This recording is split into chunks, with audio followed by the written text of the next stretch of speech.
मित्रांनो का आता माझ्या शेतातील विहिरीच्या बाजूला एक बाबळ आहे छोटीशी. ह्याच्या कमीत कमी चिमण्यांचे ना 30-40-50 तरी घरं असतील आरामशीर. आणि आजूबाजूला एक 5-6 झाडं असतील मोठी. बस असं काय खूप मोठं जंगल नाही आहे माझ्या शेताच्या बाजूबाजूला. परंतु बघा ना, पाखरं चिमण्या त्यांचं बी आयुष्य आहे. त्यांची बी लेकरं बाळ असतात. कीटक असतील, काजवा असतील, साप असतील, तुमचे मुंगस असतील.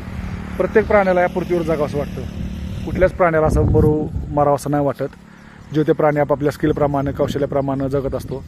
पण माणसाने एवढ्या 30-40 वर्षामध्ये खूप मोठ्या प्रमाणात जंगलतोड केली आहे. त्यामुळे प्राण्यांना घरटी करण्यासाठी, अधिवास राहण्यासाठी नॅचरली जे अधिवास आहे, नॅचरल हॅबिटॅट ते राहिलेलंच नाही आहे. समजलं का? तर मला एकच सांगायचं आहे की आपण जगत असताना आपल्याबरोबर इतर प्राणी जगले पाहिजेत. नैसर्गिक साधनसंपत्ती राहिलं पाहिजे, निसर्ग राहिला पाहिजे. आपण डोमिनेशन नाही केलं पाहिजे. आपण ह्याला सोबत घेऊन जगलं पाहिजे. उगा आपण खूपच आता आपण म्हणतात ना, होमो शॅपियन प्रमाणे आपण झाडं तोडायला लागलो, डोंगर फोडायला लागलो, सिव्हिलायझेशन वाढत चालली आहे. तर ह्याचा परिणाम आपल्या आसपासच्या झाडांवर, इतर प्राण्यांवर होऊन देऊ नका. ह्यांचा पण अधिकार आहे ह्या पृथ्वीवर, धरणांवर, डोंगरांवर. ह्यांनी कुठं जायचं मला सांगा? हे पृथ्वी सोडून तर बाहेर जाऊ शकत नाहीत. तसं आपल्यासोबत ह्यांच्या प्राण्यांवर, ह्यांच्या बाळांवर ह्यांच्या प्रेम करा.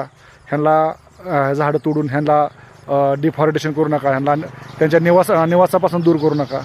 एवढंच मला सांगायचं आहे. बस हा निसर्ग, हे प्राणी, हे आयुष्य हे परत नाही हो, ध्यानात घ्या. आजचे पैसे 2 पैसे कमी येतील, ध्यानात घ्या.